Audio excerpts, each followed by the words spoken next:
Hello everyone, I am Dr. Preeti Yadav, practicing at Konark Aesthetics Sector 57 Gurgaon. आज हम बात करेंगे टमी टक या एब्डोमिनोप्लास्टी के बारे में।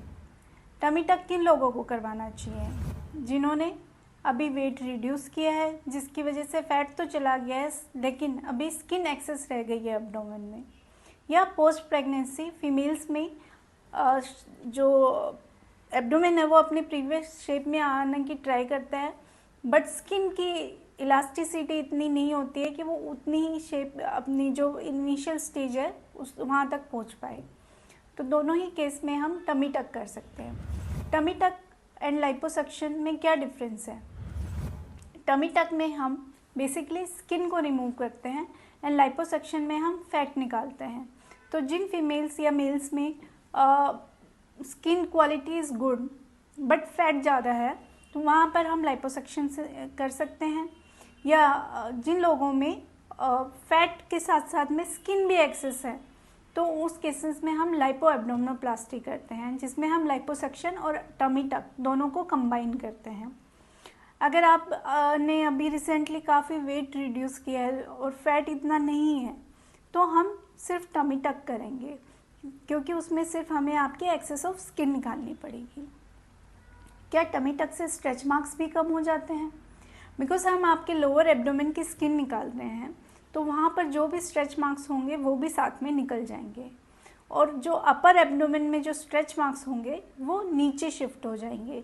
तो जब आप कोई भी ड्रेस वियर करेंगे तो वो उसमें विजिबल नहीं होंगे। सो ये बेसिकली स्ट्रेच मार्क्स को पूरी तरह से तो नहीं रिमूव कर पाएगा बट ये इस लेवल तक रिमूव कर देगा कि आपको अपने ड्रेसेस पहनने में कोई प्रॉब्लम नहीं होगी। टमी टक या एब्डोमिनोप्लास्टी कैसे की जाती है? इसमें हम आपको सर्जरी से पहले मार्किंग करते हैं और सर्जरी के टाइम में हम पहले लाइपोसक्शन करते हैं फ्लैंक्स का, और जो स्किन एक्सेस है उसको हटाते हैं। अम्ब्लिकस को एक नई पोजीशन पे बनाया जाता है, अम्ब्लिकस जिसे हम बेली बटन कहते हैं। सर्जरी के बाद हम आपको बोलते हैं कि कुछ समय के लिए फॉर ए वीक और सो आपको झुककर चलना पड़ेगा, सो दैट जो आपकी स्कार लाइन है उस पर स्ट्रेच कम आए और स्कार लाइन अच्छी आए। जो इसकी स्कार लाइन आती है वो पेंटी लाइन के नीचे होती है, वो विजिबल नहीं होती है। सो आपकी शेप भी इम्प्रूव कर रही है और जो इंसिजन लाइन है वो भी विजिबल नहीं होती है। टमी टक के बाद क्या कॉम्प्लिकेशंस हो सकती हैं? वन इज़ सीरोमा फॉर्मेशन, क्योंकि हम आपका टमी टक के टाइम पे ड्रेन्स डालते हैं तो उसके चांसेस बहुत कम होते हैं। हेमाटोमा, अगर आपने इंट्रॉप इस बात का ध्यान रखा है कि कोई ब्लीडर नहीं है या हीमोस्टेसिस अच्छे से किया है तो हेमाटोमा होने के चांसेस भी कम होते हैं।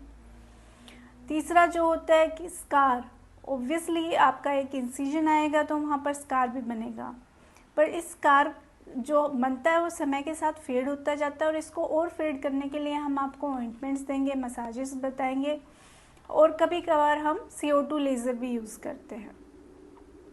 अगर आपकी भी टमी टक से रिलेटेड कोई क्वेरी है या आप भी टमी टक करवाना चाहते हैं तो हमसे मिल सकते हैं एट कोनार्क एस्थेटिक्स, या फिर हमसे कॉन्टैक्ट कर सकते हैं at the given number. Thank you.